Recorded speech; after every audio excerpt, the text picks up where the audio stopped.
Well, welcome, everyone. Why don't we get started?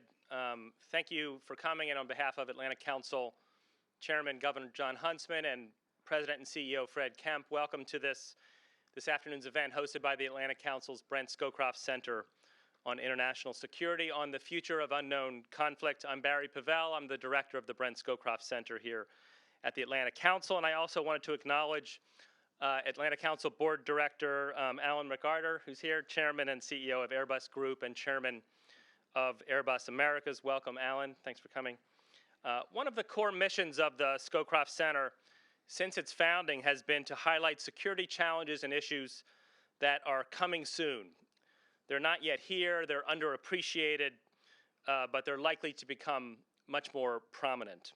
And toward that end, two of the practice areas in the Scowcroft Center, the Strategic Foresight Initiative, led by Matt Burrows, who just published a brilliant book, which I highly recommend, entitled The Future Declassified, and the Lund Fellowship on Emerging Defense Challenges, led very superbly by Steve Grundman, who was the architect of this event. They have been increasingly collaborating on long-term issues, but always with an eye toward making recommendations in the near term, making recommendations for busy policymakers, for strategists, for CEOs, etc. Their first full-up collaboration was a conference that we held in this room in May of this year.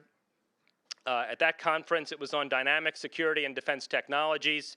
It was kicked off by General Dempsey, the chairman of the Joint Chiefs of Staff, and it featured the first appearance of actual drones at the Atlantic Council. I think this is the second appearance. We've also been engaging on a routine basis with senior officials in the U.S. government, in other governments, on what's coming next. And this includes on the strategy implications of technology and other trends and how we may be in a different era of history already. We call it a Westphalian Plus era, in which nations are joined on the global stage by very powerful individuals and groups who can do great good, but also very significant harm. We will hear and see depicted on screen today more about the latter, about such groups, about the possibilities for new important defense scenarios driven by the growing power of individuals and groups. Earlier this year, in the spring, we convened an event on the new power of individuals regarding currency, when we discussed Bitcoin, and in this room we had a real Bitcoin miner who at the time was a college freshman, and other experts on stage. So today's event is the official rollout for our newest fellow who will help us imagine new defense futures, Dave Anthony, who I've just really enjoyed getting to know and meeting already. He is the former writer and director of the Call of Duty games, video games. This event also launches our newest project, The Art of Future War, under the Lund Fellowship for Emerging Defense Challenges. And for that, we thank George Lund for his partnership, for his leadership, as well as Steve Grundman, who I mentioned leads those efforts here at the Atlantic Council. In this new project, we're aiming to further leverage the creativity of artists in order to better envision possible futures for 21st century warfare, helping our defense planners and our strategists think in a more out-of-the-box fashion about these types of issues. We've worked with artists before in the Scowcroft Center. This includes the director of Terminator 4, who helped us look at the societal implications of disruptive technologies at an event in Singapore and with others. But today is different, and I think Dave Anthony and August Cole, who will lead this effort for us, that they're different. In Washington, we often discuss issues in a very specific fashion and within very accepted and assumed traditional parameters. I used to be a Pentagon official, a planner, and I certainly fell prey to that tendency that really is reinforced in our national security apparatus. And time and again, we've been surprised by rapidly developing global security events. And I think those events prove that the parameters that we operate under normally are false or they are misaligned. And so for that reason, we think it is vital to engage the creative community, especially artists, who can help expand and open up the debate and help us imagine nonlinear or discontinuous futures about which we should really be thinking and planning. And so in this regard, we could think of no one better than Dave Anthony to join our team and help us expand and enrich our thinking on the future of conflict. After all, he's been very successful at doing just that. Dave Anthony is best known for his work with the Call of Duty franchise, where he was the director and writer. His biggest contributions have been to Call of Duty Black Ops and Call of Duty Black Ops 2. The latter was the best-selling video game of all time. It grossed almost $2 billion. And just for comparison purposes, that level of gross, if it were a Hollywood movie, would have been the second highest grossing film of all time. So an extremely significant mark on our culture. And it reflects, I think, some of the thinking, creativity, and imagination behind the work. And so while working on Call of Duty, Dave and his teams spent countless hours thinking about future warfare, about technology, and the types of capabilities that would be involved in military conflict in the future. A major goal of his work with the franchise was to make the game seem as realistic as possible in order to maintain an authentic feel for the players. So we think this unique background will help the Atlantic Council to make a mark in this area, and especially by bringing in an already established expert on this topic. This is an era of rapidly advancing technologies, a relative shift of power to non-state actors, and so we're looking for people like Dave to help us discern how best to prepare for this new world and for a new global security environment. We're really looking forward to working with Dave on this project and hearing his thoughts on the future of unknown conflict. Please be sure to tweet this event live. We're doing so at AC Scowcroft, and the hashtag is AC Future War. Finally, I know Dave is going to show some images in his presentation that some might consider disturbing, and they are, but this is part and parcel of the security challenges we now face. And if anybody's been watching the news over the last several months, we know that ISIS is but one example, unfortunately, of a trend that may be growing.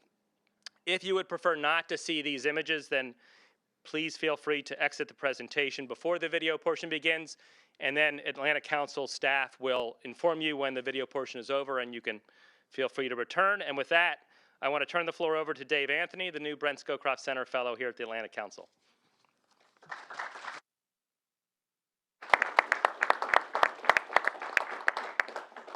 Thanks very much, Barry. Appreciate that. Now, Barry made a pretty compelling case for why I'm here today, but you know, I can see looking at some of the faces, it's like, really, it's a video game guy here today, and you know, look at how he's dressed. You know, jeans, tennis shoes. I mean, you know, is the sky falling? You know, what's going on? So I think the thing about, you know, whatever you want to call me, like artists, creative people, I think we think very differently and often think outside the box. And, you know, to qualify as a good creative, I think you also need to be a little bit crazy. And, you know, to give you some good examples of that, let me tell you about the guy who had frequent delusions and hallucinations. He also was showing clear symptoms of schizophrenia and also psychotic behavior. That was Sir Isaac Newton, who developed the laws of gravity. Or I could talk about the guy who set up a religious cult based on the fact and the tenet that you had to really believe that was beans were evil. That was Pythagoras. Or Van Gogh, who famously cut his ear off. But what you might not know is that he used to eat his own paint. And believe me, I've tried it. It's not fun. So it helps to be a little crazy. And in all seriousness, this outside-the-box thinking is something that I think creative types can really help bring to Washington. Because as artists, our job is basically to blow apart traditional thinking. Because being an artist these days, you know, whether it's writing a book or making a movie, a TV show, or making a game, it's hard because there is so much competition out there where people have already come up with lots and lots of different ideas. So you have to, as a successful creative, you have to start from outside the box and work your way in. And one of the fascinating things I see about Washington is the thinking is kind of the other way around. It's like it comes from a very long established traditional structure. And I see a fascinating opportunity here for people coming at things from very different angles to try and meet in the middle in the way that they work together. So let me give you an example of, you know, we're talking about the future of conflict here and how the enemy has changed. And you look back as far as World War II, wars were kind of a bit simpler then, even though there were devastating casualties and loss of life. You look at US combat deaths, there was like over 300,000 in World War II. You fast forward to the Vietnam War, there were just over 50,000, which is 6 times less. If you look at the combined total of Iraq and Afghanistan, that takes you to just over 5,000. And I think this is an indication of how war is fundamentally changing. And we can see today, as we can, you just need to look on the news to see how unpopular it is currently right now, the concept of sending boots on the ground to these territories which are causing us problems right now. So, who is the enemy of the future? We can see there's been a very, very clear progression of state actors to non-state actors. And to give you the sort of analogy of that, back in the World War II days, it was, your enemy was very simple. It was, you've got a guy, Hitler, who's in Berlin. He's got a huge army. And to defeat this guy, you have to go in and destroy his army and infrastructure, and that's how you win that war. War is just not like that now. The enemy is now progressing to the individual and groups of individuals, or cells, as you might call them. And if you look at the historical examples, you've got obviously what happened in 9/11. You go to 2008, where you have the Mumbai attacks. These are small groups of people who are causing enormous problems in the world. Now you combine that enemy with what I know a popular term in Washington is disruptive technologies. You look at how these enemies now are using these disruptive technologies against us. And to give you an example of this, you only need to look at what ISIS has been recently doing with social media. I mean, who would have thought a few years ago that social media could be used as a weapon against this country? But that's exactly what ISIS are doing. They're using it as a recruitment tool, and they're using it to promote beheadings, which is obviously one of the most horrific things that you can imagine. And, these disruptive technologies are now also being used in different ways. I mean, you look at what happened with, Julian Assange's group or Edward Snowden. I mean, Edward Snowden as a villain, I mean, villains, if you look at people like Hitler and like Mussolini and even Putin, these guys look like villains. But Edward Snowden looks like the sort of head of the chess club. And, he, one individual with technology in the wrong hands and information in the wrong hands can cause massive instability and destabilization to the country these days. And I think that, the recognition needs to be that all this technology is moving very, very, very quickly. And the government infrastructure that we have is not set up to deal with this rapidly enough. It can't even deal with what is here today, let alone what is coming tomorrow. And you can see this with the ISIS situation right now, where we're contemplating boots on the ground over there. I mean, it's the traditional response to how wars have been fought in the past. There's a problem over there, we need to put boots on the ground. I think there needs to be another way of thinking about these problems. So what I'm here to do today is to basically pitch the question for an enemy like ISIS, using that as a recent example because it's so prominent. What would an attack, what are we not thinking about to prevent future conflict with this enemy? Or how do we even approach future conflict with an enemy of the nature of ISIS, where you don't really know exactly where they all are? They could even be within this country itself as we speak right now. So in the context of that, I'm going to look at, what would an attack by an enemy look like on the US mainland? And it's not going to be an invasion where you've got 100,000 ISIS troops all invading the mainland. It could be that you have 100 of these guys who may be on our soil right now, who may even be US citizens, who could legally walk into whatever gun store they choose, buy some assault rifles, and start attacking soft targets. And that the instability that this would cause to our country would be incredible and immense. Now the question is, are we prepared for an attack like this? And we are absolutely not. And the problem, I believe, lies within the inflexible infrastructure of the government that we have right now and how quickly it can move to respond to the potential of this threat. And the system of government is basically reactive, not proactive. And it's very good at reactive. I mean, if you look at what happened after 9/11, there was obviously, a great amount of work done very quickly to try and prevent future attacks like that. But I see kind of an irony in that, in the sense that, after that happens, there's a great deal of human cost and money and effort and energy that goes into fixing those problems and making sure that that type of attack does not happen again. But the irony is that the next attack is very unlikely to be the same as that. It's going to be something different.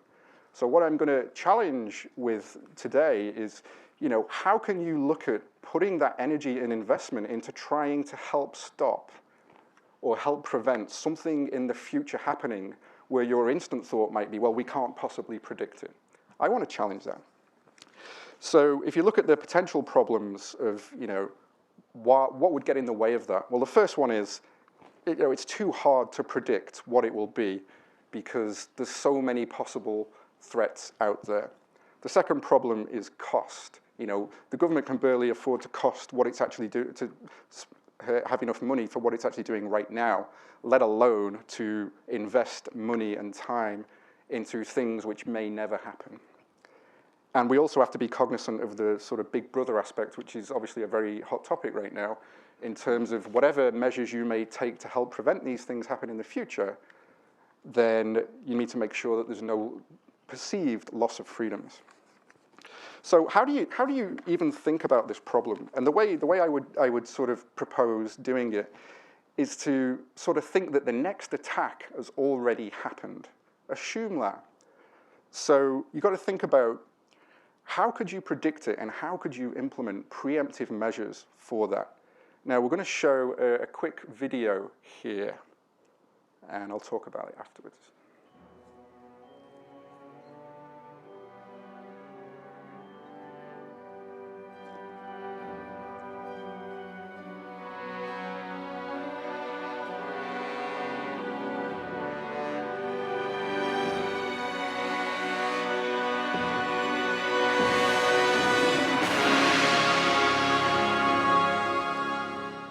To crash the plane into LAX.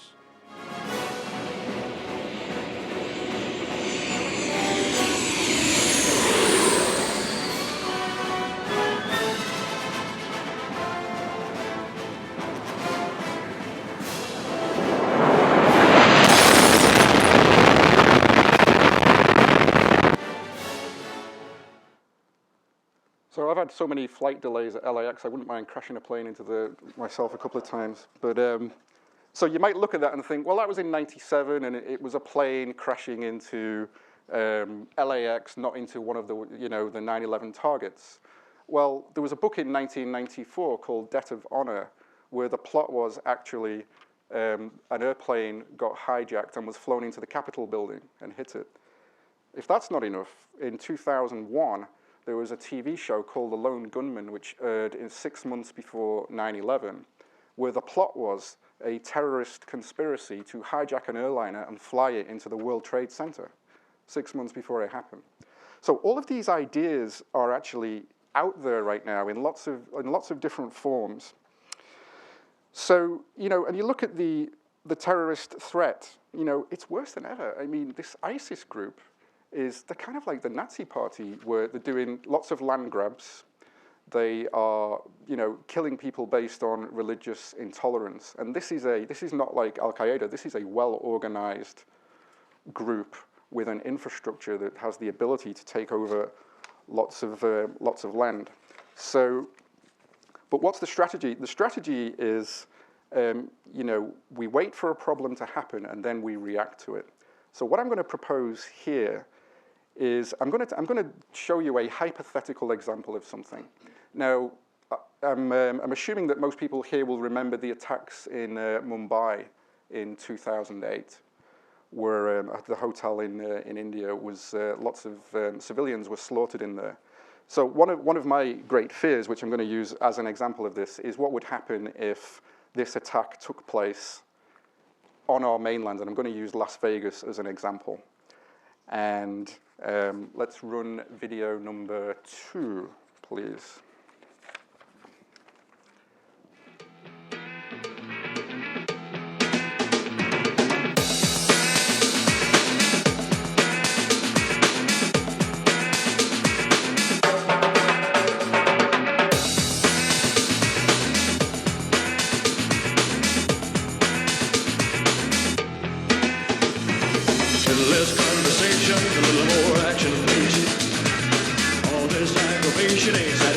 In me. A little more bang, a little less fun. A little less bang, a little more spark. Close your mouth and open up your heart and maybe satisfy me. Satisfy me, baby.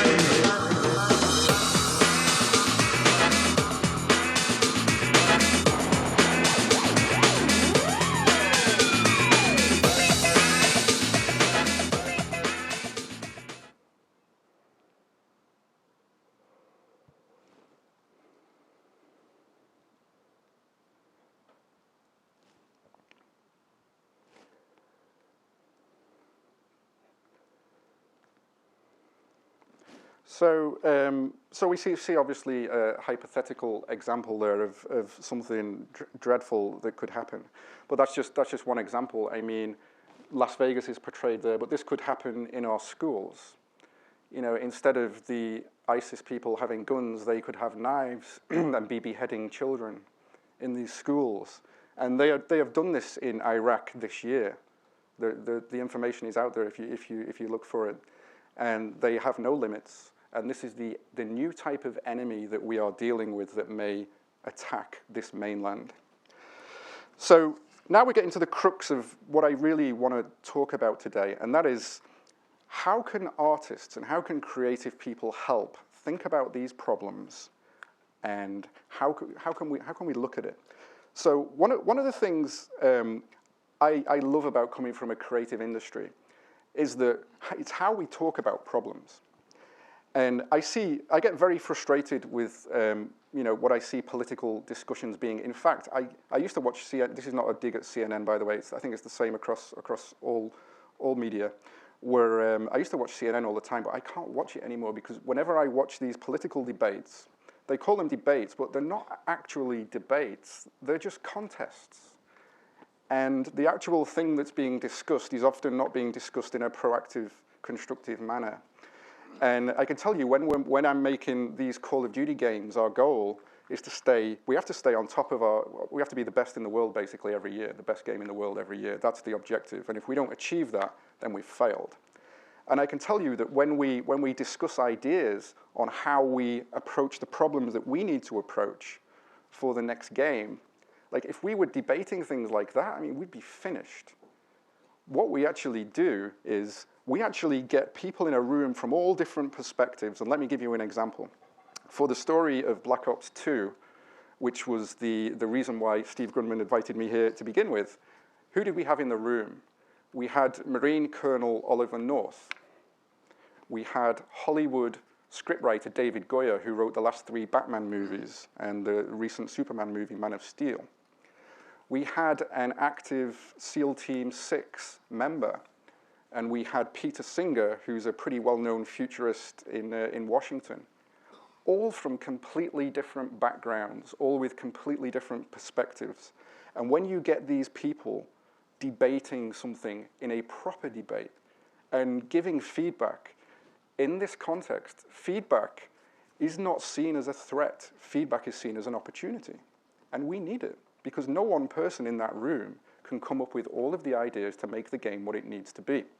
And I've seen magic come out of those meetings, and I wish I could see that happening in Washington, where it's not a group of politicians just involved or debating something and coming up with policy. It's actually thinkers from very different backgrounds, and I'm not saying it just has to be artists. Like I said, I had lots of different people in a room when I made the Black Ops 2 story. And in Call of Duty Black Ops 1, we got entered into the Guinness Book of Records for having the best story ending of all time. And that wouldn't have happened if we didn't take that kind of creative approach to discussing how we solve the problems that we have. And, you know, we are forced to be proactive rather than reactive because of the nature of the work we do. And I look at the, like the US military and the government, ironically, as having a very similar problem to what the Call of Duty franchise has. You know, we are both on top of our game. We are both the best in the world at what we do. We both have enemies who are trying to take us down at any possible opportunity. But the difference is we know how to react to that. And, you know, I go to, every time I make a new game, I go to the publisher and say, you know, what do you want? And they kind of always say the same thing. I'm paraphrasing here, but they say, we want the same thing, but different. And it's, you know, incredibly helpful observation from them. And, you know, what I think they don't fundamentally understand sometimes, and I see this as a similar problem in Washington, is that they fear change because they've had a game that's been very successful, and they think, well, we don't want to change it too much because, or we hardly don't want to change it at all, because you may change what's made it successful. So there's risk in change is how it's perceived. But what I spend a lot of time doing is talking about how there can be more risk in not changing, even though not changing is the easiest thing to do. Or another way artists, I think, can help, and this, to me, this is a fascinating opportunity, is we have access to an audience of millions and millions of people in the work that we do. And, you know, you look at a game like the Call of Duty games, I mean, I believe close to 100 million people play the versions of the games that we release. And I can tell you the opportunity here is amazing, and I'll never forget, you know, we had basically the plot of Black Ops 2 was this idea of non-state actors being essentially the enemy, and what they did was a non-state actor who was actually the head of a vast criminal network, of which they are a burgeoning threat in themselves right now, actually co-opted a group of hackers to hack into the United States drone fleet, and they sent American drones flying towards China. China thinks it's getting attacked by America, so this guy is using our own technology against us in a very, very disruptive way. And this is set in a fictional scenario of 2025, where the conflict is actually over these things called rare earth elements, which I knew nothing about when I was making this game. But you know, in many ways, rare earth elements could be the oil of the future in terms of, you know, a precious resource that people may have conflict with. Anyway, so I'm sat this is like a month after the game is released.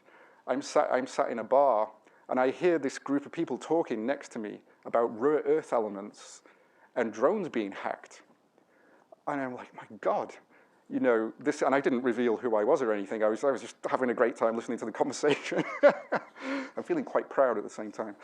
And, but no, it was fascinating to know that, you know, from introducing these concepts into a video game, it's actually provoking discussion about these themes with people. And I find that a fascinating opportunity in terms of collaboration. And to give you an analogy, it's like, what are the younger people today going to pay more attention to? Will they pay more attention to watching the movie The Hunger Games, or will they pay more attention to a presidential speech? I'll bet they're going for the movie. And I think there's a fascinating opportunity to put some of the ideas we have for change into our own products, which actually make them creatively richer anyway. So for artists, it can be a win. And I think just for educating the people, it can be a win too. So what are the next steps to doing all this? I think the first step would be to identify proactive solutions to problems that we already know about, clear problems that we already know about. Let's show video number 3.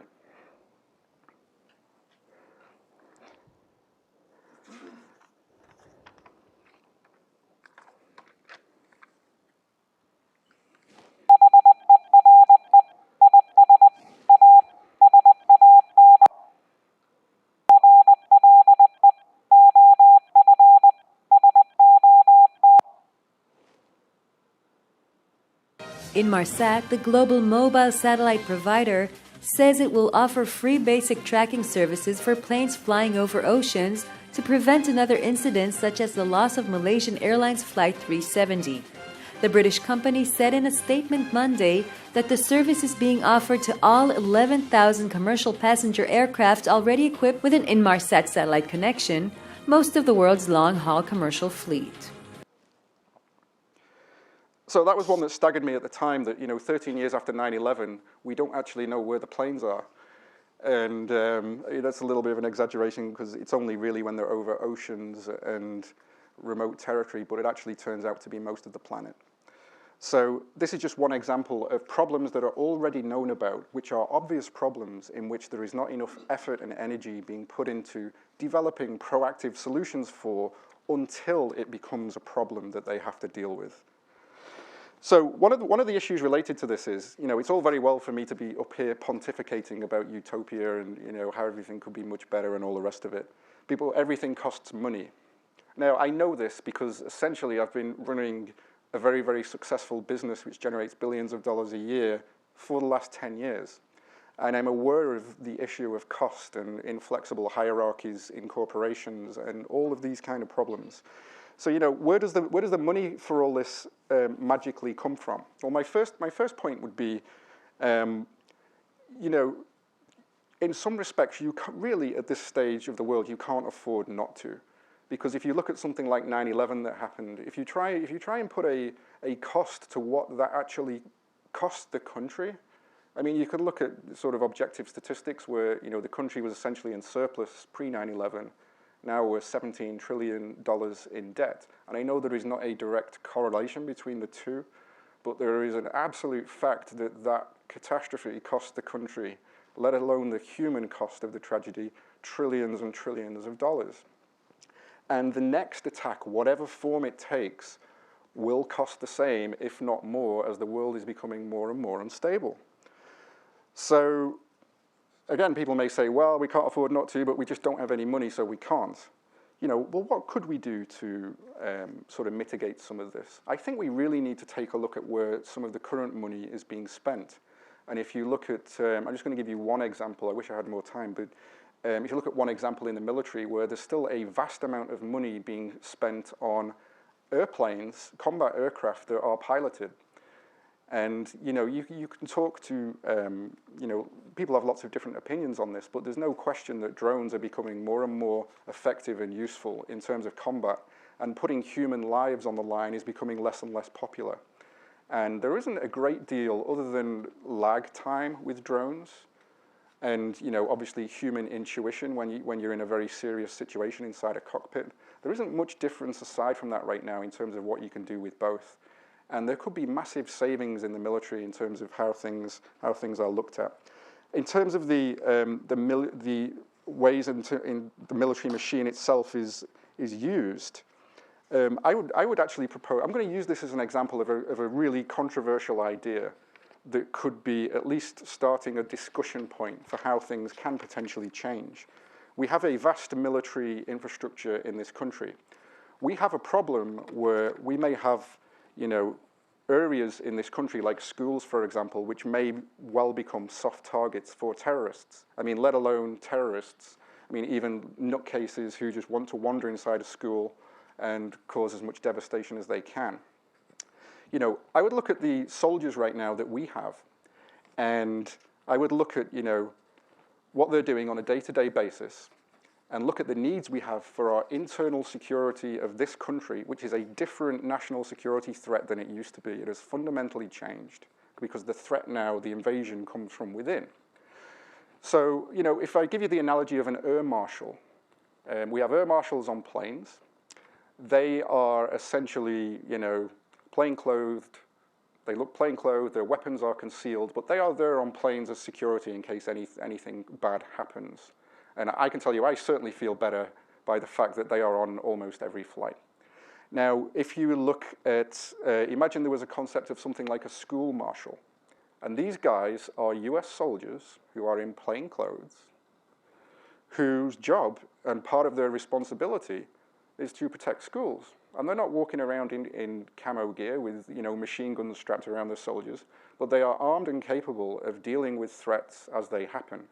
And I know right now, there's great concern in the military that if soldiers aren't sent out in combat, then the number of soldiers that may be active in the military may be reduced over the next few years because there's not a need for them.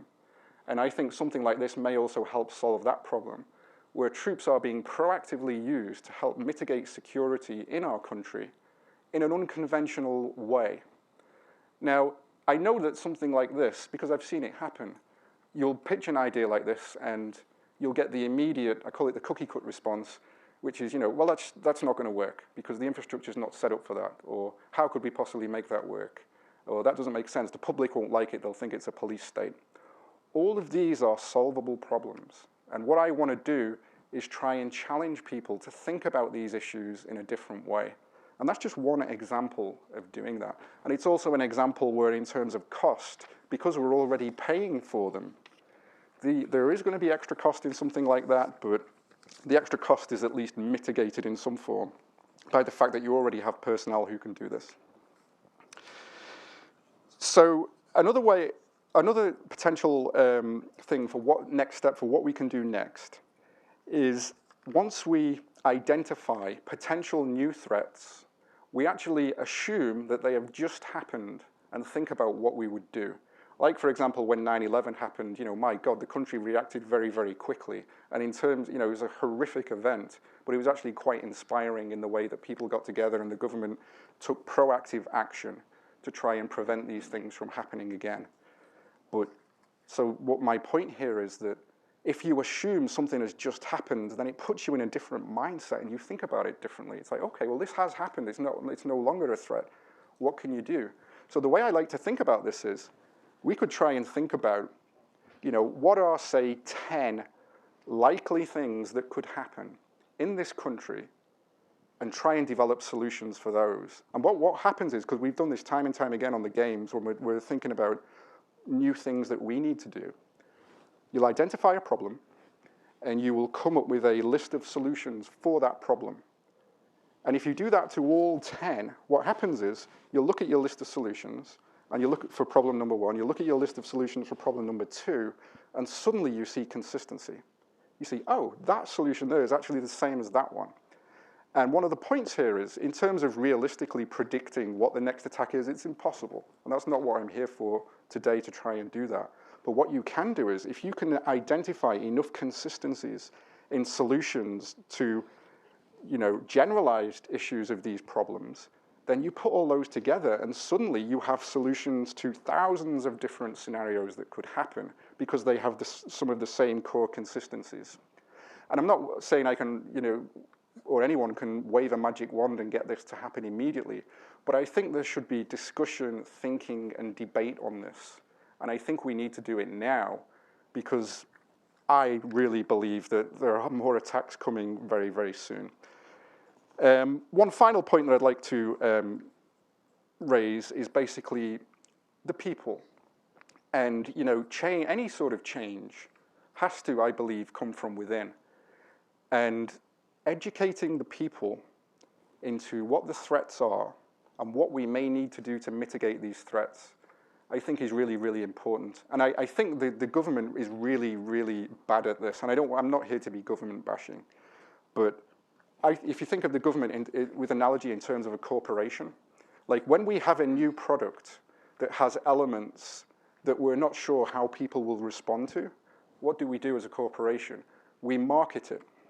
And we market it as much as we can, so that whether people like it or not, we do all the things we can to essentially brainwash people into liking it before it actually comes out.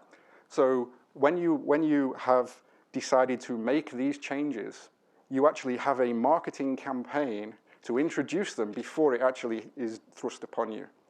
And I would really like to see the government sort of think of itself in this manner with the people, because the government is becoming more and more unpopular. And I have a lot of sympathy for it, honestly, because it's an enormously tough job that they have. It's a very, very difficult job, particularly in such a rapidly evolving world. And I would like to see more effort into how can we communicate with the people and educate the people in terms of what we're doing and why we are doing it. So I'm going to just wrap things up now to show the final video, which is basically a montage of potential future threats, which terrifies the life out of me. So let's show it. Look, Dave, I can see you're really upset about this.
I'm still terrified every time I see that.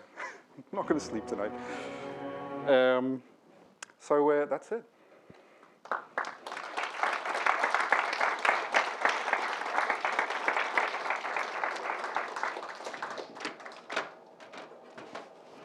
Which side do you want to sit on? Do you have a preference? Or? Okay.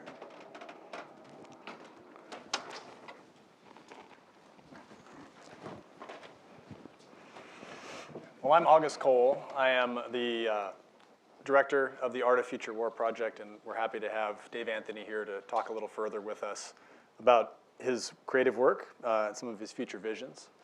I think, Dave, I'll begin with a question, and I think what I would like to ask first really is, when you think about ISIS, you look at Russia, even China, and try to understand the enemy really that comes to mind as the greatest threat to the U.S. What's the top of your list? The greatest threat to the U.S. is its infrastructure. Tell me what you mean by that. So basically, we have a rapidly evolving world, and the infrastructure of the government cannot keep up with the pace of change. And you can look at that in terms of the government itself, and you can look at it in terms of the military. And it's hard enough to keep up with what's happening today, let alone what's going to be happening in the very near future. And the more and more of these disruptive technologies that are coming, the government is going to have to react quicker and be more proactive about how to deal with this stuff. Because the enemy is getting smarter, and it's getting better technology in its hands. And unfortunately, it's our own technology. And you cannot stop the development of technology. If we're not developing it, there's going to be another nation that's developing it. And we need to be able to develop methods for the government to look at how to generalize solutions to the types of problems that we're going to encounter, or we're going to one day encounter a problem that we can't recover from. So you've worked to engender the creative process on a fairly industrial scale in the gaming world. Yeah. How do you see some of the lessons learned, because that's a phrase that we like to use in Washington, lessons learned from your experiences with the Call of Duty franchise and other projects in the entertainment world might apply to helping government be more creative in how they think about future conflicts and future threats? It's a great question. And you know, looking back from my work on the Call of Duty team over the last 10 years, I mean, the team has evolved greatly. And when we sort of first started working on these games, we had a lot of really, really smart people on the team. But the problem was they couldn't communicate with each other. And in some ways, it doesn't matter how smart you are. If you can't communicate as part of a team, particularly when you're working on an enormous project, then the team is not going to be able to function correctly. So I spent a long time developing the skills of people in terms of communication. And my goal was to actually take the worst offenders and actually to get them to be able to not only communicate well, but to also teach their people how to do it. Now, in terms of communication, I can tell you, I'll just give you sort of a rough example of this. It's like if you look at the US government and what I was talking about earlier with the way politicians talk to each other and the sort of debates, I think of it like my kids at the breakfast table, you know, and what my kids are 5 years old and 4 years old. And the debate on the breakfast table is usually, you know, you're mean, no, you're stupid, like that. And I see a lot of these political debates kind of structured like that, where they're just firing each other and trying to score points, when really what you need to do is communicate effectively with your team. And it's always, like, within a team, there are enemies within your own team. There are factions within any team. It doesn't matter how well organized a team or a corporation is. There are always people with self-interests. And to me, the fascinating challenge was to get those people to communicate well with each other and understand that at the end of the day, we share more common goals than we all realize. And I think that's very, very true of the government, where, you know, if you look at things at the highest levels, you know, who doesn't want to defeat something like ISIS or whatever enemy you want to pick?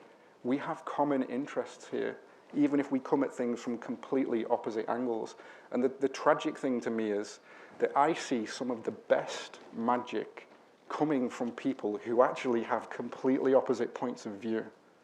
And there's a real opportunity, I think, for these people, if they can learn how to communicate with each other, taking cues from how we do this in the creative process, where feedback is not seen as a threat, it's seen as an opportunity. You know, given the complexity of a lot of the national security threats we face today, there already are cross-disciplinary teams being assembled, but it seems in government they're actually not as diverse as they're often perceived to be. Right. So how do you go and create an impetus to find truly different voices and points of view? It's a great question, and you need to look at the people who just think fundamentally differently. Like the fact of... They're not always popular, though. No, they're not, but it's like, you look at how these things work, and it's often, I always think of the theory of, I call it the theory of the opposite, right? When I come up with an idea, I will immediately, and I think I know how to solve something, I will immediately think of the opposite to that. And sometimes it will give you amazing inspiration. So in terms of people who come at it from completely different points of view, you often get the best ideas out of that. And the people would never have believed or thought of it before you put them in a room together. But it's really amazing that, you know, if you could have an interview with somebody and it might be over a satellite link or whatever, and it's one-on-one, it's a lot easier to fight like that, right? But if you have a room with 4 or 5 people who all think differently, it's kind of harder to be a jerk in those situations. In place. Physically in the same room, not on a screen, not over the phone, but physically in the same room. There's really nowhere to hide. And you can't hide behind your preconceptions or prejudices or anything like that, because you'll get called out by the other people in the room.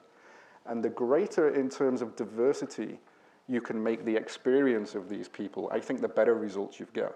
that's definitely what I've seen working on the Call of Duty teams. But what about deadlines? Because the commercial world has ferocious deadlines where there is money on the line, jobs on the line. How do you mitigate that tension? Deadlines are a great example of something that can be a really, really useful tool. In the creative world? I think in any world, honestly. And it's I look at what we've had to do with Call of Duty, where every year we need to release a game, and the date of the game gets announced sometimes 6 months before we've actually finished it. And if I failed to deliver one of those games, I wouldn't get fired, I would get killed. I think they would take me out. And I think they've wanted to a couple of times. But you cannot miss these deadlines, and deadlines give you an incredible opportunity to focus and they force you to make decisions, and sometimes uncomfortable decisions. And if you draw this example into politics, and this is an example that Alex Ward talked about yesterday, is look at what Kennedy did with the moon landing. He got up, made his statement, and said, "We are going to the moon in this decade. That's it. Go figure it out." And it was an impossible problem to solve. And look at what happened. Probably the most inspiring event in history, in my opinion, in terms of what human collaboration can achieve. An incredible, insolvable problem, and then suddenly we have men walking around on the moon. The deadline itself, I think, was an extremely key element of that. The collaborative nature of that effort is a really significant piece of it. But often when we think about the creative process, it's perceived as a solitary act. I'm in my basement writing at 5 in the morning alone in the dark, which sometimes happens. But talk about, though, this collaborative aspect of creativity, because in government you are, by mandate, working in as a team, whether it's across agency or interdepartmental, absolutely, across services if you're in uniform. But talk a bit about that creative process and how to manage the individual impulse and imperative to do something differently with the needs of a larger group. Well, it's interesting. I mean, and I think I'll use video games as the example. I don't think people understand the complexity of what it takes to create these things. I mean, sometimes there's the perception of artists that, like you're saying, you're sat in your garage or your room and you're working on your own and you're pontificating and not really getting much stuff done. What I had on Call of Duty was a team of 300 people who would work for 2 years to develop one game. That's 300 people on the inside, internally in the organization. Externally, with contractors, we had about 500. So you have almost 1,000 people working full-time and often working ridiculously long hours to get these games made. And you can't get that to work by accident. You have to figure out how you communicate. And the challenge I always found was, and I find this with anything, if you enjoy what you're doing, you will always do your best work. So what I tried to do was, I tried to make it so that people would actually enjoy these debates over things they disagreed with. Because the goal is to get the egos out of the room. And sometimes to be able to do that, we trained people to do it and we gave feedback to them. If people would not have it, they were removed from the team permanently. And once you start doing that, it sends a message. It sends a clear message. And when people see you do that, but they see the positive benefits of it working, creating a better product, creating a better working environment, then everybody starts to believe. And you start to see things change very rapidly. And I made, to give you one example, I made some very significant structural changes to one of the teams that we were working on. And the next game, like at the time, and people are raising their eyebrows, like there's some pretty fundamental people that are no longer working on this team. The next game we made, Call of Duty Black Ops, was and is still the most successful video game of all time. And I attribute that to the way that the team communicates. I really do. You don't have to be the smartest person in the room, but if you are a great communicator, then there's nothing more valuable than that. And that's what I want to see in this town, is an exploration of that. Is there a better way that things can be talked about and done? And I know it's hard. I'm not sitting here, in an ivory tower saying, well, why can't you all just get along? I know it's not as simple as that, but I think any journey needs to start somewhere. And I think there are steps that could be discussed and talked about in terms of just how this is being done at all levels. You know, some of the people in the room may be running teams in their organizations or their departments and dealing with questions of future conflict or have really creative individuals on that team. And maybe you have some advice for them on what they might do to better nurture or bring along that kind of talent. And I guess the second part of that would be if you have something that you know isn't going to, that is not going to be a status quo idea, how do you surface that and not get canned? Yeah, it's a good question.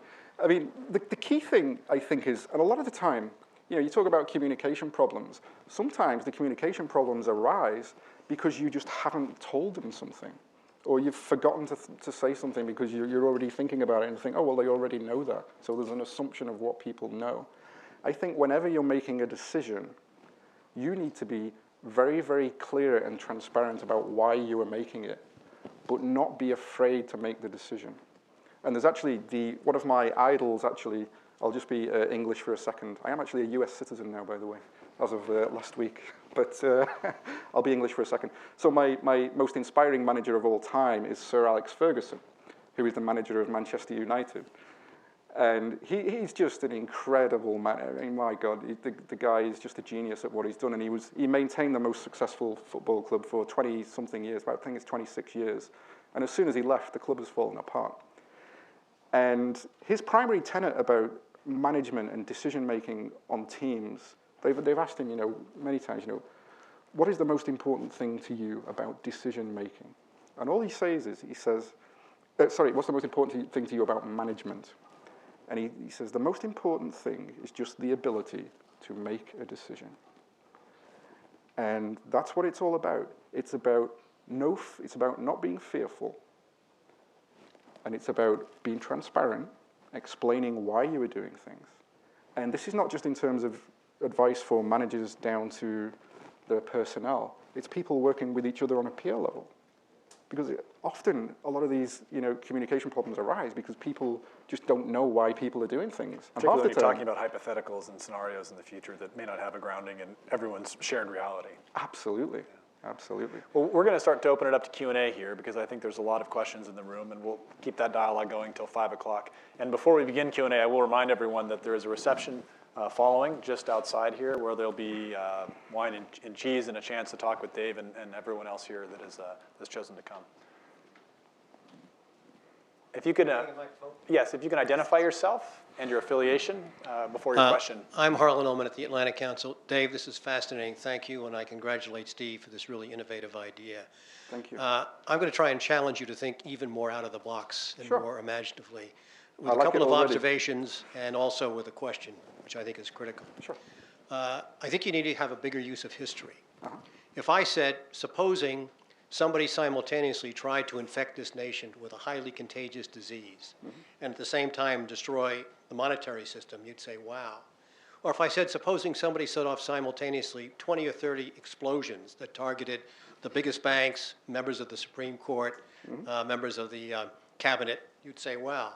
Well, the first happened in 1916 when the Germans tried to do exactly that and failed. And the second happened in 1920 when this country was really panicked. In fact, that started the FBI. So there's a lot of history that is there, and I think you want to go back because very few of these things are really new, it seems to me. Right. The second point I make is you talk about declining casualties. 58,000 Americans were killed in Vietnam and probably 1 million Vietnamese. We lost 138 Americans on the road up to Baghdad in '03, but arguably 50 or 100,000 Iraqis were killed. So there still are a lot of casualties in warfare, even though they're on the other side of the ledger, and I don't think that can be forgotten. Yeah, that's a very good point. My question is really this. It seems you talk about the failure of infrastructure. I think one of the largest problems we face is the bubble that insulates every president. And how do you use your considerable powers of imagination to burst that bubble? I'll give you 2 examples. In 2002, 2003, and the buildup and then the execution of Iraqi freedom, everybody on the outside said the issue is not defeating Saddam's army, the issue is what next. But George Bush never asked that question. More recently, with this president, just the other day, he said that IS, Islamic State, surprised him. Well, if he had read the blogs of the Atlantic Council or the Institute of the Study of War for the last year, this has been going on.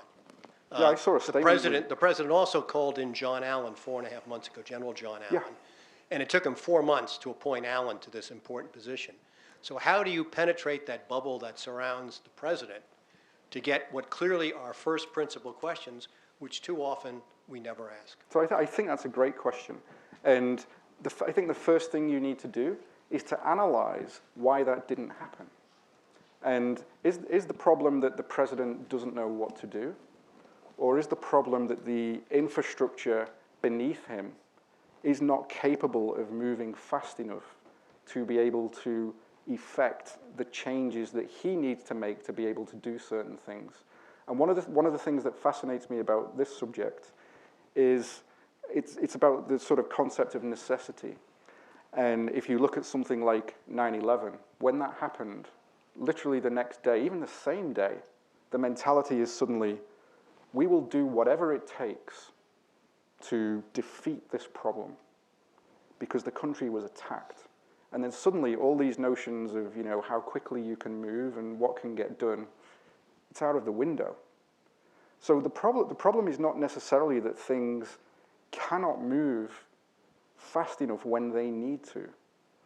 The problem is the motivation for all people involved in these discussions to understand the importance of why things need to happen quickly. And I'll bet there are many steps on that chain. It's like the Chinese whispers thing where to get policy done or to get things changed or to get things done, you have to go through many, many layers of bureaucracy. And I've no exposure to the government. I've no idea how it works like that. But I can barely imagine the amount of red tape you have to go through to get anything done. And my only exposure to these kind of problems have been in corporations, which, essentially, you could argue that the government is essentially a badly run corporation and that can't go bust. That's essentially what it is. At some point it may fail if it's not careful, but it cannot go bust. So it's like, I think the analogy you can look at the same way. How could you change that within a corporation? Where are the links that are stopping things happening? And there are some obvious ones. In the way that even, you can see how legislation changes and things that have been proposed over the last few years have essentially become paralyzed. And it may well be that the process itself needs to change in some form before these things can get done in the manner in which they need to get done. And these are the things that I'd like to examine. And the ones I want to examine the most are the ones where as soon as you propose it, you get the instant answer of, well, no, that can't change. Then I know we're onto something. Because that's the inflexibility that needs to be looked at and needs to change. It's a great question. Thank you. Christine?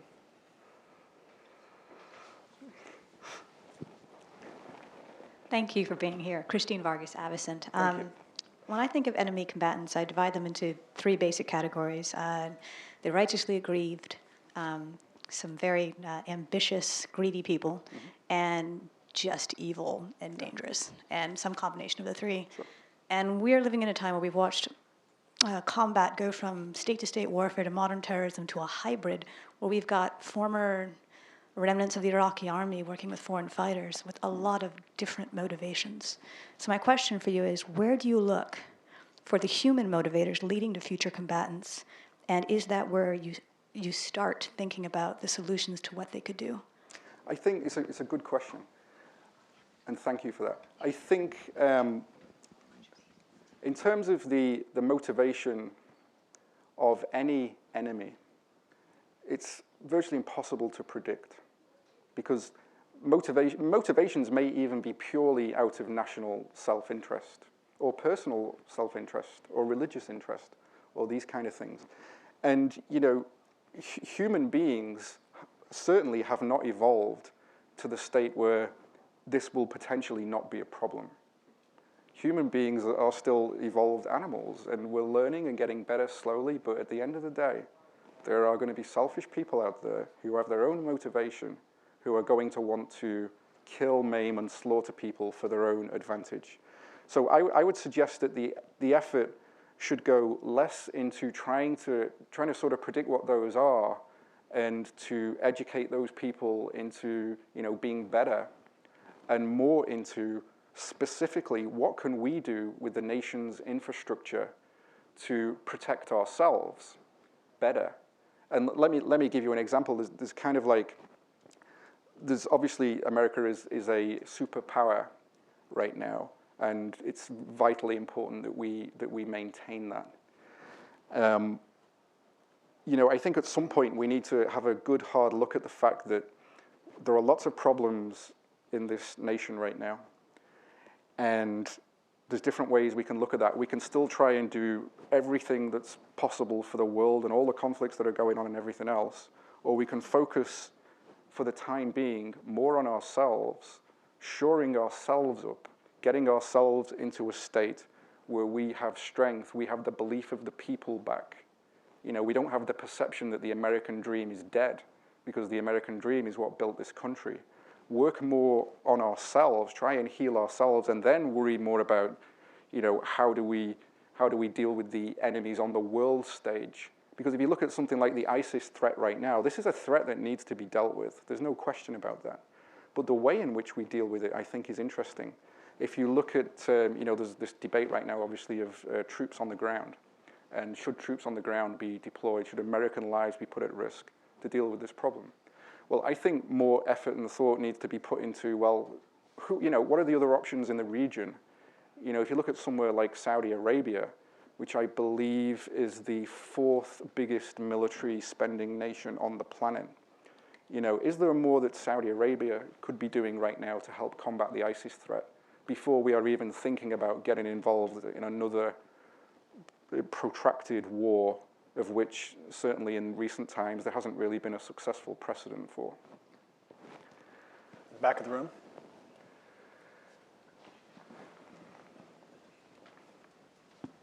Hi, I'm in Zoom with the Crossroads Initiative. Really appreciate your presentation. By the way, my boys loved your games. maybe a little bit too much. Waste too much time on it. Yeah, maybe a little bit too much. You know, so you mentioned one of the challenges for the U.S. to counter the future warfare is the financial burden, which I agree. Yes. But there might be even a bigger challenge, which is the technology might be cheap, so that even terrorist groups can develop them and possess them rather easily. So what would be your reaction to that? I absolutely agree.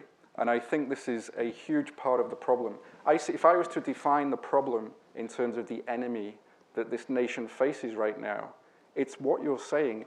It's a combination of these, we call it, you know, whatever you want to call them, the non-state actors, the groups of individuals, not the nation states, but these groups of individuals who get their hands on disruptive technology.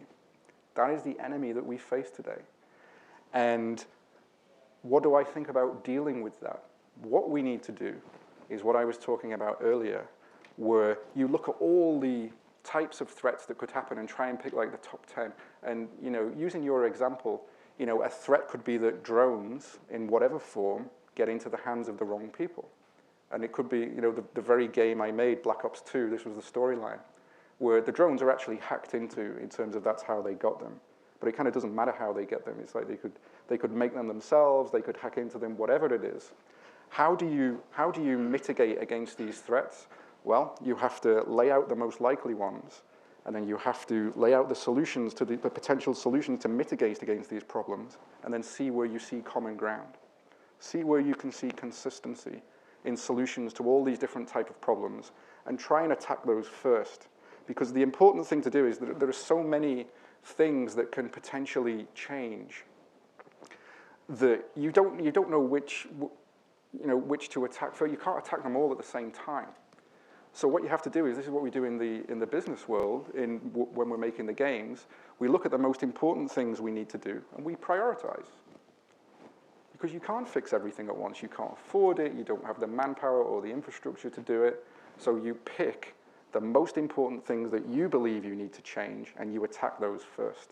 And I really think what's missing is the notion and the belief that you can actually do something about this problem right now with the right approach. And that approach is identifying likely scenarios and generalizing solutions to them.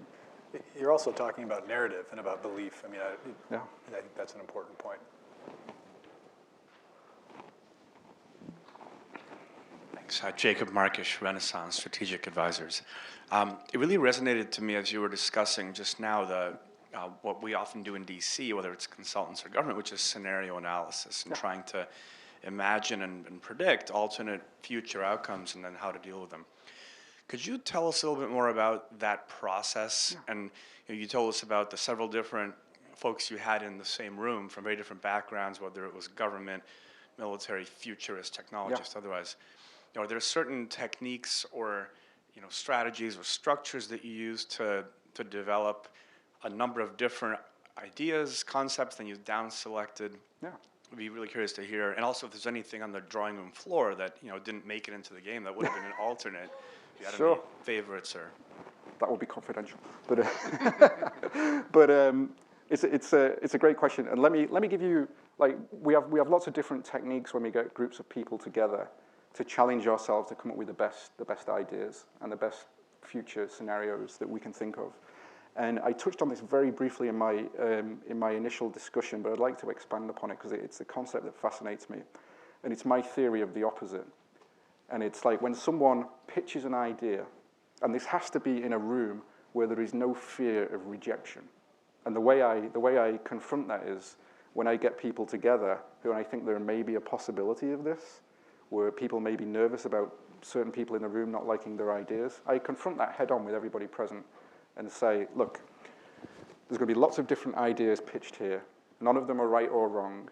Don't be fearful about suggesting things because this is an open forum and an open debate. So we start out with that.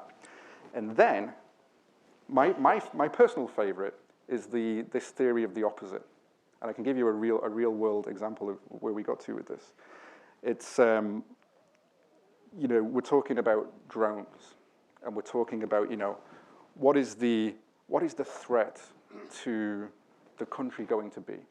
And we were talking about the scenarios, and it was like, well, America could be attacked by a bunch of drones of whichever enemy it is, whether, at the time we were thinking about probably either Russia or China, depending on what the time period was. And then immediately we challenge it with the opposite. Well, America's attacked by its own drones. And then suddenly you've got a really interesting scenario which was completely opposite to what you were initially thinking, but is actually a really cool idea. And then we think, well, how could that happen? And we think, oh, hackers. And then at the time, when we were doing all this stuff, the group Anonymous was very prominent in terms of the things they were doing. And that inspired us to think of, oh, well, someone could hack into the drones. And it's from challenging the initial idea with the complete opposite of it is a really good creative process for me. And I actually use this in all kinds of things, whether I'm writing or working with teams and on all this kind of stuff. But the biggest thing for me is, I've seen, and this is one of the tragic things, and I've actually done this too. I've seen in meetings, and I'm starting to get better at detecting when it's happening, that somebody has an idea, and you can see that they're bursting to get it out, but they don't have the confidence to say it for whatever reason, because they fear someone might not like it, or whatever the reason is. And it's trying to draw those ideas out of people. And if I was to compare similar sort of things to Washington, I think we see less of the people are fearful about raising ideas, because there's some pretty confident people around. I think it's more that people feel compelled to defend themselves and be defensive. And if I see, when I'm having a creative meeting with somebody, if I see somebody being defensive and giving defensive answers, I call it out if I'm chairing that meeting. And I say, we're here to discuss ideas. You do not need to be defensive. And just by doing that, you can actually suddenly make things easier for people. And it's a natural response. I've done it many times where I'm sort of hung up on an idea of mine, and I really feel good about it, and then people challenge it, and I think, oh, well, this could really work. But ultimately, when I look back at it, it never works for me if I give defensive responses to feedback. And that's what I try and teach people. Do you have a question? Did you have a question earlier? Okay. Leandra Bernstein, RIA Novosti. So I would like to put you on the spot because you brought up the... It won't be the first time. And not the last. You brought up the 10 list, top 10 list. Yeah. So while you did show the video with the very eerie music, I'd like to challenge your communication skills to just go through what you think would be a top 10 list, because I'm sure there are a lot of experts who are probably thinking the same thing, but are afraid to get laughed out of the room. We may not be able to do it. We can't do 10. That's for sure. But maybe there's a question, a conversation we had earlier, and I said, if you were a villain in one of your games, what would be your first act? And I think that to some extent speaks to your question. Maybe you can kind of synthesize those two. You're probably not the only one. Right. Right. Well, my biggest fear, which may be clear from what we've looked at today, is I think there are going to be strikes on this country from within, and it's hard to know where it comes from. It may be we'll look at ISIS as the most recent example. It may be actual ISIS loyalists who are in the country right now who do it. It could be somebody who is just inspired by what they have seen in these videos. I mean, there's the debate over the guy, Alton Nolan, who beheaded a woman last week, as to what his influence was. What motivated him to do that? Obviously, he got fired from his job or whatever happened, and that's annoyed him. But really, beheading somebody like that, we've just seen videos of this, and there's some sort of clear link. So I see these are the kind of threats that could really destabilize the country. I mean, and imagine if they're done in some sort of, I don't really want to use the word creative manner, but if you take I see the most horrific soft target being schools. I have 2 young children. And, imagine that these people attack a school and kill a lot of children. And then let's say, for example, 1 month later on the same date, they do it again. And then the next week they do it again. So you can't predict when they're going to do it, but they're doing this as a consistency. The nation is going to be in absolute chaos, extremely destabilized. People would not be having their kids in school anymore. Parents would be staying at home. I know I would be. And they could cause absolute mayhem with the right strategies. And thank God it's not happening, but something like this, I believe, will at some point, and it may be sooner than we all fear. And one of my primary motivations is looking at these kinds of problems and seeing what can we do to help defend against this possibility now, because these things are coming, and they're coming quickly. The flip side to that question is if you're a hero in one of your games. What would you really do, though, to shore up the position? You've talked about a number of ideas, but really the top thing. And that's a message I think that some people in the room may be able to respond to as well. Well, I'd be a really boring hero, actually. And, I'm physically not equipped to be like a traditional hero. So I'd do something really boring, but I think really, hopefully effective, which would be I talked about before about the importance of educating the people in terms of what the current threats are and motivating them to get involved even in potential solutions. And I'd be a person who would galvanize people to do that. And I would use all my intricate ways of, the audience I have creatively, organize events and do all these kind of things. And to me, one of the fascinating concepts, which is very, very underdeveloped right now in terms of how the government deals with people, is a notion of crowdsourcing. And NASA's actually, been doing for years. Actually, they've been using people in a crowdsourcing manner where they actually allow you to process their data on your own computers, and you can actually help them process data that's getting taken by all these satellite telescopes they have, and actually do constructive work for them. I just love the idea of that, involving people in doing this sort of thing. And I think these concepts can translate to the government, where you could look at how can you engage the people in some of the problems we have to face, and how can we use people to help solve them? And that could be in many, many different forms. And I think, with the right approach, and I talked earlier about the marketing challenge that the government has. I think that's where I'd start. I would start in putting a lot of effort and energy into trying to use whatever techniques we can to help get the message across to people, and then you won't have to ask them for help because they'll want to help. Sounds like you've almost created a first-person policy wonk game. That's the future. It's the future of conflict. Any more questions in the blue shirt? Kelsey Atherton, Popular Science. Hi. Sorry, I'll do it again. Kelsey Atherton, Popular Science. What distinct advantage do you see games having for exploring future conflict as opposed to like books or Hollywood thrillers? It's a great question. The thing about video games, and particularly, the Call of Duty games that I've worked on, I've seen this time and time again, where the fact that it's a first-person experience can really grab you emotionally. Because when you're immersed into these games, it feels like you are there. And we have many different techniques and tricks that we use as game developers, which we've learned over the years, in how to do this and how to pull this off. And we feel like our goal for these games, actually, we have a tenet that we use internally, which is we want you to feel like you're the star of your own action movie.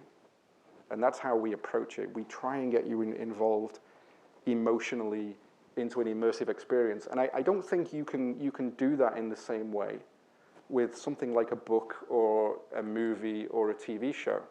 And I'm not biased. I have a business now which is working on both TV and movie projects.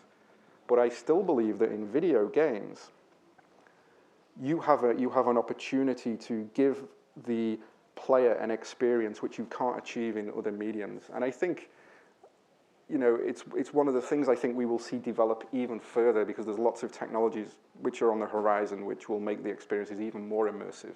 I think there's a point that has to be made too about the hours a person can play a game, particularly a game that has a narrative story to it, where you might, I don't know what the actual expectation is, but a person may read a book, especially a fast-paced book, in a weekend, but a game may take weeks to play, and you have captive somebody different, which poses a different creative challenge. And an author may build their world, but it ultimately is up to that individual to imagine it. Whereas you're doing that imagining, presenting that for them, and allowing them to kind of more viscerally experience it. Yeah, absolutely. I think it's easier for them to do it in that respect. And we come up with sort of craftier and craftier techniques of how we keep people engaged over long periods of time. I think the latest statistic was that the average amount of hours that somebody will play a Call of Duty game is 110, which in terms of, entertainment value by the dollar is probably the best form of one of the best forms of entertainment you can get. Mm-hmm. And it's because I think it's the immersive experience. It's the fact that you feel like you are there, and some of the crafty techniques, which I can't tell you. We're down to our last few minutes, so I'm going to try to get through as many questions as I can from the audience, please. Diane Perlman, School for Conflict Analysis and Resolution at George Mason. Hi. I'd like to go a little bit further outside the box. Sure. You're talking a lot about anticipating and defending against future incidents, and there's really a lot known about how we can predict and prevent them. And by the way, I predicted 9/11, not that planes were going to crash into buildings, but that the dynamics, the international dynamics were provoking terrorism coming against us. And also that a lot of my colleagues and I predicted that after invading Iraq that it was going to increase terrorism and decentralize. That was very predictable and preventable. And ISIS was certainly predictable and preventable. So what we're dealing with is the symptom and not the cause. Correct. And from what you said before, that you can't deal with motivation, but there's actually a considerable body of work on radicalization and escalation, and also not a theory of opposites, but the law of opposites, that what we're doing to defeat ISIS is increasing recruitments and causing escalation. So it's sort of uncommon sense instead of common sense, but so it's called second order change. And first order change, you go after the symptom. In second order change, you deal with the causes in the relationship system, which includes just grievances, basic human needs, legitimate goals. Sure. And so that's all. Sure, it's a good point, and I think the unfortunate thing is, if you look at the amount of information that is available about the nature of what the next threats are going to be. I agree with you that there's a lot of information out there right now. But what I think the problem is, it's not that people don't know that this information is available. And the point I was making earlier is you can get this information from lots of different fields. Many think tanks and organizations that are coming up with all this stuff right now. Like I said, you can look at work of artists in media, whether it's books, films, or TV. There's many different inspirations to draw from. I think the problem is that there isn't a proactive approach to take that information and try and distill it down into changes which could actually happen.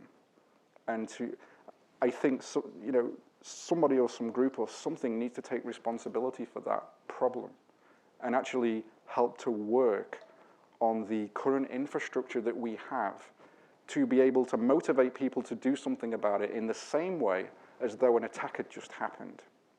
Like I was saying earlier, the way I think about it is the next attack has already happened when you're thinking about these problems. And I think there's a lot of work that would need to be done to get people into that headspace. But I think we have to start somewhere. And that's kind of why I'm here. I want to at least do in whatever small part I can, I want to be able to help with that problem. Dave, thank you for joining us today. No, absolutely. Thanks. Over the next year, the Art of Future Warfare project will have similar events. And one of the kind of capstone products of this whole year ahead will be a volume of short stories that we'll be releasing next summer. And a lot of that will be through our seeking out and eliciting stories from authors in the broader DC community, but obviously much further beyond that. And we hope to engage with many of you on that in the future. Thank you again for coming. There is wine and cheese as well at the reception outside. Thanks, August.